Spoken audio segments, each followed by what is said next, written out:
ಹಂಪನವರು ಯಾರೋ ಹೇಳಬೇಕಾದ್ರೆ ಕಟ್ಟಡದ ಒಳಗಿನ ಇಟ್ಟಿಗೆಗಳು ನಮಗೆ ಕಾಣೋದಿಲ್ಲ. ಆ ಇಟ್ಟಿಗೆಗಳು ಸುಭದ್ರವಾಗದೆ ಒಳಗಡೆ ಗೆದ್ದಲು ತಿಂದರೆ ಅಥವಾ ಅವು ಒಳಗಡೆ ಕರಗುತ್ತಾ ಹೋದರೆ ಒಂದು ಸಂಸ್ಥೆಯು ಕೂಡ ನಾಶವಾಗುವ ಸ್ಥಿತಿ ಬರುತ್ತೆ.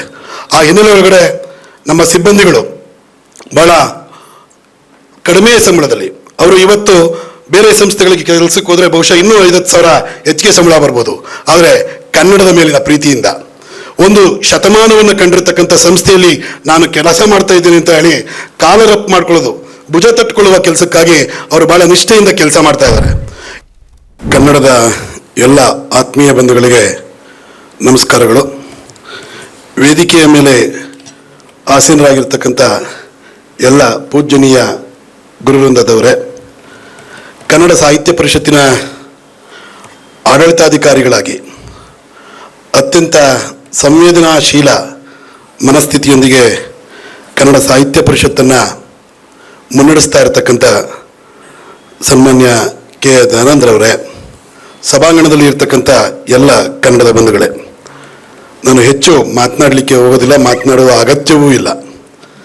ಆದರೂ ಔಪಚಾರಿಕವಾಗಿ ಹೇಳೋದಾದರೆ, ಒಂದು ಪ್ರಭುತ್ವದ ಚುಕ್ಕಾಣಿಯನ್ನು ಹಿಡಿದಂತಹ ಒಬ್ಬ ವ್ಯಕ್ತಿ, ಅದರಲ್ಲೂ ಮೈಸೂರು ಸಂಸ್ಥಾನದ ಚುಕ್ಕಾಣಿಯನ್ನು ಹಿಡಿದಂತಹ ರಾಜರ್ಷಿ ನಾಲ್ವಡಿ ಕೃಷ್ಣರಾಜ ಒಡೆಯರವರು ಏನೆಲ್ಲ ಮಾಡಿದ್ದಾರೆ ಅನ್ನೋದಕ್ಕಿಂತ ಏನನ್ನ ಮಾಡಿಲ್ಲ ಅಂತ ಏನಾದರೂ ಪಟ್ಟಿ ಮಾಡಿಕೊಂಡ್ರೆ ಬಹುಶಃ ಅದರ ಸಂಖ್ಯೆ ನಮಗೆ ಸಿಕ್ಕೋದು 0. ಏನು ಮಾಡಿಲ್ಲ ಅನ್ನೋದನ್ನು ನಾವೇನಾದರೂ ಗುರುತಿಸಲಿಕ್ಕೆ ಹೊರಟಾಗ ಬಹುಶಃ ಜನಪರವಾದಂತಹ, ಸಮಾಜಪರವಾದಂತಹ, ಅಭಿವೃದ್ಧಿಶೀಲ ಚಟುವಟಿಕೆಗಳನ್ನು ಅನೇಕ ವಿಚಾರಗಳಲ್ಲಿ ಮೊಟ್ಟ ಮೊದಲಿಗರಾಗಿ ನಿಂತು ಕೆಲಸ ಮಾಡಿದ್ರಿಂದ ಮೈಸೂರು ಸಂಸ್ಥಾನಕ್ಕೆ ಅಖಂಡ ಭಾರತ ಬ್ರಿಟಿಷರ ಕಪಿಮುಷ್ಟಿಯಲ್ಲಿ ಇದ್ದಾಗ ಒಂದಷ್ಟು ಭಾಗಶಃ ಸ್ವಾತಂತ್ರ್ಯ ಸಿಕ್ಕಿತ್ತು. ಆ ಹಿನ್ನೆಲೆ ಒಳಗಡೆ ನಾಲ್ವಡಿ ಕೃಷ್ಣರಾಜ ಒಡೆಯರವರು ಅನೇಕ ಮೊದಲುಗಳನ್ನು ಮಾಡಿದ್ದಾರೆ. ಅದನ್ನು ಆಡಳಿತಾಧಿಕಾರಿಗಳಾಗಿರ್ತಂಥ ಸನ್ಮಾನ್ಯ ಕೆ ದಯಾನಂದ್ ಅವರು, ಮನುಬಳಿಗಾರವರು, ಹಂಪನವರು ಎಲ್ಲರೂ ಪ್ರಸ್ತಾಪ ಮಾಡಿದ್ದಾರೆ. ಅದರಲ್ಲಿ ಒಂದು ಕನ್ನಡ ಸಾಹಿತ್ಯ ಪರಿಷತ್ತು. ಕನ್ನಡದ ಕಲೆ, ಸಾಹಿತ್ಯ, ಸಂಸ್ಕೃತಿ, ಜನಪದ ಇವುಗಳ ಸಂವರ್ಧನೆಗಾಗಿ ಕೆಲಸ ಮಾಡಲಿ ಅಂತ ಹೇಳಿ ಅತ್ಯಂತ ಮುಂಗಾಣಿಕೆಯಿಂದ ಬಹಳ ದೂರದೃಷ್ಟಿಯನ್ನು ಇಟ್ಕೊಂಡು ಈ ಸಂಸ್ಥೆಯನ್ನು ಸ್ಥಾಪನೆ ಮಾಡ್ತಾರೆ. ಈ ಸಂಸ್ಥೆಯ ಹೆಜ್ಜೆ ಗುರುತುಗಳನ್ನು ಜಗನ್ನಾಥ್ ಹೇಮಾದ್ರಿಯವರ ಮಾತುಗಳಲ್ಲಿ ನಾವು ಕೇಳಿದ್ದೇವೆ. ಸಮಯದ ಅಭಾವದಿಂದ ಅವರಿಗೆ ಮತ್ತಷ್ಟು ವಿಚಾರಗಳನ್ನು ನಮಗೆ ತಿಳಿಸ್ಲಿಕ್ಕೆ ನಾವೇ ಎಲ್ಲೋ ಒಂದು ಕಡೆ ಅಡಚಣೆಯನ್ನು ಮಾಡಿದ್ವಿ, ಕ್ಷಮೆ ಇರಲಿ ಸರ್. ಆದರೂ ಪದೇ ಪದೇ ನಿಮ್ಮಂಥವರ ಮಾತುಗಳನ್ನು ಕೇಳ್ತಾ, ಯಾಕೆಂದರೆ ಎಲ್ಲ ಕಡತಗಳನ್ನು ಪರಿಶೀಲನೆ ಮಾಡಿ ಕೆಲಸ ಮಾಡಲಿಕ್ಕೆ ಸಮಯದ ಮಿತಿ ಇರುತ್ತೆ. ನಮ್ಮ ಕನ್ನಡದ ಪೂರ್ವಸೂರಿಗಳು ಕನ್ನಡವನ್ನು ಅತ್ಯಂತ ಸುಭದ್ರವಾಗಿ ಕಟ್ಟುವಲ್ಲಿ, ಬೆಳೆಸುವಲ್ಲಿ ಕೆಲಸ ಮಾಡಿದ್ದಾರೆ. ಕನ್ನಡ ಸಾಹಿತ್ಯ ಪರಿಷತ್ತನ್ನು ಮುನ್ನಡೆಸಿದಂತಹ ಎಲ್ಲ ಅಧ್ಯಕ್ಷರುಗಳು ಮತ್ತು ಉಪಾಧ್ಯಕ್ಷರುಗಳು ಬಹಳ ಮೌಲಿಕವಾದ ಕೆಲಸಗಳನ್ನು, ಪ್ರಬುದ್ಧವಾದ ಕೆಲಸಗಳನ್ನು, ಬೌದ್ಧಿಕವಾದ ಕೆಲಸಗಳನ್ನ ಮಾಡಿದ್ದಾರೆ.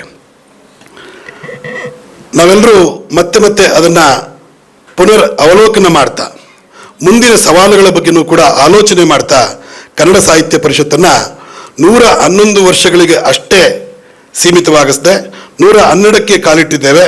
ಇನ್ನು ಮುಂದೆಯೂ ಕೂಡ ಅದು ಮುನ್ನಡೆಯುವ ಹಾಗೆ ಮಾಡ್ತಕ್ಕಂಥ ಜವಾಬ್ದಾರಿ ನಮ್ಮೆಲ್ಲರ ಮೇಲೆ ಇದೆ. ಆ ಹಿನ್ನೆಲೆ ಒಳಗಡೆ ಕನ್ನಡ ಸಾಹಿತ್ಯ ಪರಿಷತ್ತಿನಲ್ಲಿ ಇವತ್ತು ನಾನು ಒಂದು ವಿಷಯವನ್ನು ಮಾತ್ರ ಪ್ರಸ್ತಾಪ ಮಾಡ್ತೇನೆ. ಇವತ್ತು ರಮಾದೇವಿ ವಿಶ್ವೇಶ್ವರಯ್ಯ ದತ್ತಿ ಪ್ರಶಸ್ತಿಯನ್ನು ಪಡ್ಕೊಂಡಂಥ ಸೋದರ ಜಿತೇಂದ್ರ ಪರಿಷತ್ತಿನ ಒಂದು ಕೋಣೆಯಲ್ಲಿ ಹೆಂಡತಿ ಮಕ್ಕಳುಗಳನ್ನು ಇಟ್ಕೊಂಡು ಹಾಸಿಗೆ ದಿಂಬುಗಳ ಸಮೇತ ಮಲಗಿ ಇಲ್ಲಿಯೇ ಇರುವ ಶೌಚಾಲಯದಲ್ಲಿ ಸ್ನಾನ ಮಾಡಿ ಪರಿಷತ್ತಿನ ನೌಕರ ಆಗದಂಥ ಹುಡುಗ ಆತನನ್ನ ಇಲ್ಲಿಂದ ಒಕ್ಕಲೆಬ್ಬಿಸುವ ಕೆಲಸಕ್ಕೆ ನಾವು ಹೋಗ್ತೀವಿ ಅಂದರೆ ನಿಜಕ್ಕೂ ನಾವು ಸಂವೇದನಾ ರಹಿತವಾಗಿ ನಡ್ಕೊಳ್ತಾ ಇದ್ದೇವೆ ಅಂತ ನನಗಾದರೂ ಅನಿಸುತ್ತೆ. ಬಹುಶಃ ಇದು ಕನ್ನಡದ ಕೆಲಸ ಅಲ್ಲ ಅಂತೇಳಿ ನಾವ್ಯಾರಾದರೂ ಅಂದ್ಕೊಳ್ಳೋದಾದರೆ ಅದು ಮೂರ್ಖತನ ಅಂತ ನನ್ನ ಭಾವನೆ. ಒಬ್ಬ ಸಿಬ್ಬಂದಿಯನ್ನು ಜಿತೇಂದ್ರ ಒಬ್ಬನೇ ಅಲ್ಲ, ಅನೇಕ ಸಿಬ್ಬಂದಿಗಳು ಇಲ್ಲಿರ್ತಕ್ಕಂಥ ಎಲ್ಲರೂ ಕೂಡ ಇವತ್ತು ಸಿಬ್ಬಂದಿಗಳಿಗೆ ಇನ್ನೂ ಅರ್ಧದಷ್ಟು ಜನಗಳಿಗೆ ವೇತನ ಪಾವತಿಯಾಗಿಲ್ಲ. ದಯಾನಂದ್ ಸರ್ ಅವರು, ಹಿಂದಿನ ಗಾಯತ್ರಿ ಮೇಡಮ್ನವರು ಸರ್ಕಾರದ ಮಟ್ಟದಲ್ಲಿ ಅದಕ್ಕೆ ಬಹಳ ಪ್ರಬುದ್ಧವಾಗಿ ಅದನ್ನು ಮಂಡನೆ ಮಾಡ್ತಾ ಅವರಿಗೆ ಸಂಬಳ ಮಾಡಿಸುವಲ್ಲಿ ಮುಂದಿನ ಹೆಜ್ಜೆಗಳನ್ನ ಇಡ್ತಾ ಇದ್ದಾರೆ. ಅವರೆಲ್ಲರಿಗೂ ಒಳ್ಳೆಯದಾಗಬೇಕಾಗಿದೆ. ಹಂಪನವರು ಯಾರೋ ಹೇಳಬೇಕಾದ್ರೆ ಕಟ್ಟಡದ ಒಳಗಿನ ಇಟ್ಟಿಗೆಗಳು ನಮಗೆ ಕಾಣೋದಿಲ್ಲ.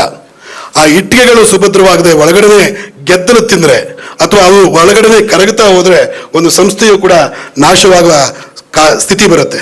ಆ ಹಿನ್ನೆಲೆ ಒಳಗಡೆ ನಮ್ಮ ಸಿಬ್ಬಂದಿಗಳು ಬಹಳ ಕಡಿಮೆ ಸಂಬಳದಲ್ಲಿ, ಅವರು ಇವತ್ತು ಬೇರೆ ಸಂಸ್ಥೆಗಳಿಗೆ ಕೆಲಸಕ್ಕೆ ಹೋದರೆ ಬಹುಶಃ ಇನ್ನೂ 50,000 ಹೆಚ್ಚಿಗೆ ಸಂಬಳ ಬರ್ಬೋದು. ಆದರೆ ಕನ್ನಡದ ಮೇಲಿನ ಪ್ರೀತಿಯಿಂದ ಒಂದು ಶತಮಾನವನ್ನು ಕಂಡಿರ್ತಕ್ಕಂಥ ಸಂಸ್ಥೆಯಲ್ಲಿ ನಾನು ಕೆಲಸ ಮಾಡ್ತಾ ಇದ್ದೀನಿ ಅಂತ ಹೇಳಿ ಕಾಲರಪ್ ಮಾಡ್ಕೊಳ್ಳೋದು, ಭುಜ ತಟ್ಕೊಳ್ಳುವ ಕೆಲಸಕ್ಕಾಗಿ ಅವರು ಬಹಳ ನಿಷ್ಠೆಯಿಂದ ಕೆಲಸ ಮಾಡ್ತಾ ಇದ್ದಾರೆ.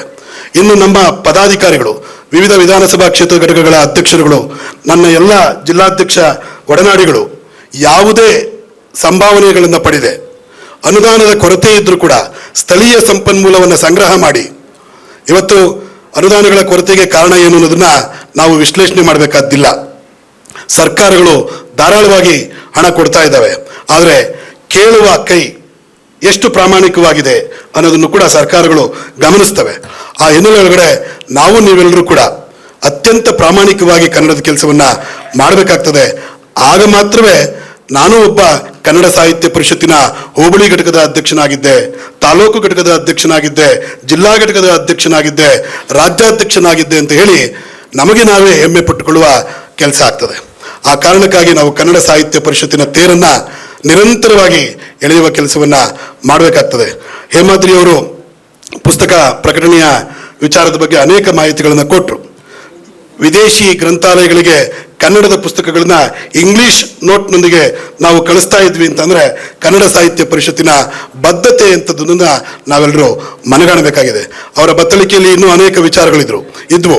ಅಂಥದ್ದೇ ವಿಚಾರಗಳನ್ನು ತಿಳಿಸಬಲ್ಲವರಾಗಿರ್ತಕ್ಕಂಥ ಅನೇಕರು ಸಭಾಂಗಣದಲ್ಲಿ ಪದ್ಮಿನಿ ನಾಗರಾಜ್ ಅವರಾಗಿರ್ಬೋದು, ಕೆ ರಾಜ್ಕುಮಾರ್ ಅವರಾಗಿರ್ಬೋದು, ಬೈರಮಂಗಲ ರಾಮೇಗೌಡರಾಗಿರ್ಬೋದು, ತಿಳಿಸ್ಲಿಕ್ಕೆ ಅವರೆಲ್ಲರೂ ತಯಾರಿದ್ದಾರೆ. ಮುಂದಿನ ದಿನಗಳಲ್ಲಿ ಇಂಥವರನ್ನು ನಾವು ಸಭಾಂಗಣಕ್ಕೆ ಕರೆದು ಕನ್ನಡ ಸಾಹಿತ್ಯ ಪರಿಷತ್ತಿನ ಮುಂದಿನ ದಿಕ್ಸೂಚಿ ಎಂಥದ್ದಾಗಿರಬೇಕು ಅನ್ನೋದನ್ನ ವಿದ್ವಾಂಸರುಗಳ ಮೂಲಕ ತಿಳ್ಕೊಳ್ತಾ, ಈಗಾಗಲೇ ನಾವಂತೂ ನಮ್ಮ ಇಡೀ ತಂಡ, ಘಟಕಗಳ ಅಧ್ಯಕ್ಷರುಗಳ ಆದಿಯಾಗಿ ನಮ್ಮ ಇಡೀ ತಂಡ ಶಕ್ತ್ಯಾನುಸಾರ, ಸಮಾಧಾನ ಇಲ್ಲ, ತೃಪ್ತಿ ಇಲ್ಲ, ಶಕ್ತ್ಯಾನುಸಾರ ಕೆಲಸ ಮಾಡ್ತಾ ಬಂದಿದ್ದೇವೆ. ದಯಾನಂದ್ ಸಾಹೇಬರು, ನಾನು ನೋಡಿದೆ ಅವರ ಕಳಕಳಿ, ಬದ್ಧತೆ ಮತ್ತೆ ಪ್ರಾಮಾಣಿಕತೆ, ಎಲ್ಲದಕ್ಕೂ ಮಿಗಿಲಾಗಿ ಸಂವೇದನೆ, ಸೂಕ್ಷ್ಮತೆ ಅವರಲ್ಲಿ ಇರೋದ್ರಿಂದ ಬಹುಶಃ ಕನ್ನಡ ಸಾಹಿತ್ಯ ಪರಿಷತ್ತಿಗೆ ಒಳ್ಳೆಯ ದಿನಗಳು ಮರುಕಳಿಸ್ತವೆ ಅನ್ನತಕ್ಕಂಥ ಅತ್ಯಂತ ಭರವಸೆ, ಆಶಾದಾಯಕ ಭರವಸೆ ನನ್ನಲ್ಲಿ ಇದೆ. ಆ ಹಿನ್ನೆಲೆ ಒಳಗಡೆ ಇವತ್ತು ಕನ್ನಡ ಸಾಹಿತ್ಯ ಪರಿಷತ್ತನ್ನ ನಾವು ನೀವೆಲ್ಲರೂ ನಾನಂತೂ ಸದಸ್ಯನಾಗುವಾಗ ಈ ಕಾಂಪೌಂಡ್ ಒಳಗಡೆಗೆ ಬರೋದಕ್ಕೆ ನನಗೆ ಯೋಗ್ಯತೆ ಇದೆಯಾ, ಇಲ್ಲಿ ಸದಸ್ಯತ್ವ ಪಡ್ಕೊಳ್ಳಿಕ್ಕೆ ಇರ್ತಕ್ಕಂಥ ಮಾನದಂಡಗಳಿಗೆ ನನ್ನೊಳಗಡೆ ಒಂದಷ್ಟು ಸಾಮರ್ಥ್ಯ ಇದೆಯಾ ಅಂತ ಹೇಳಿ ಪ್ರಶ್ನೆ ಮಾಡ್ಕೊಂಡಂಥವನು. ಆ ಕಾರಣದಿಂದ ಇವತ್ತು 4.5 ಲಕ್ಷ ಸದಸ್ಯರ ಒಂದು ಸಂಸ್ಥೆ, ಏಷ್ಯಾ ಖಂಡದಲ್ಲಿಯೇ ಒಂದು ಭಾಷೆಗಾಗಿ, ಒಂದು ಸಂಸ್ಕೃತಿಗಾಗಿ ದುಡಿತಕ್ಕಂಥ ಇಷ್ಟು ಸದಸ್ಯರನ್ನು ಒಳಗೊಂಡಿರ್ತಕ್ಕಂಥ ದೊಡ್ಡ ಸಂಸ್ಥೆ ಮತ್ತೊಂದಿಲ್ಲ ಅಂತಕ್ಕಂಥದ್ದು ಹೆಗ್ಗಳಿಕೆ, ಜಗತ್ತಿನಲ್ಲೇ ಇಲ್ಲ. ಇಂತಹ ಸಂಸ್ಥೆಯನ್ನ ಉಳಿಸ್ಕೊಳ್ಬೇಕಾಗಿರ್ತಕ್ಕಂಥದ್ದು ಎಲ್ಲ ಕನ್ನಡಿಗರ ಜವಾಬ್ದಾರಿ. ಆ ಹಿನ್ನೆಲೆ ಒಳಗಡೆ ನೀವೆಲ್ಲರೂ ಕೂಡ ಕನ್ನಡ ಸಾಹಿತ್ಯ ಪರಿಷತ್ತಿನ ಮುಂದಿನ ಯಾವುದೇ ಅಧ್ಯಕ್ಷರುಗಳು, ಯಾವುದೇ ಪದಾಧಿಕಾರಿಗಳು ಮುನ್ನಡೆಸುವ ಸಂದರ್ಭದಲ್ಲಿ ನಾವು ನೀವೆಲ್ಲರೂ ಜೊತೆಯಾಗ್ತಾ ಕನ್ನಡದ ತೇರನ್ನ ಎಳೆಯುವ ಕೆಲಸವನ್ನ ಮಾಡೋಣ ಅಂತ ಹೇಳಿ ನಾನು ಆಶಿಸ್ತೇನೆ.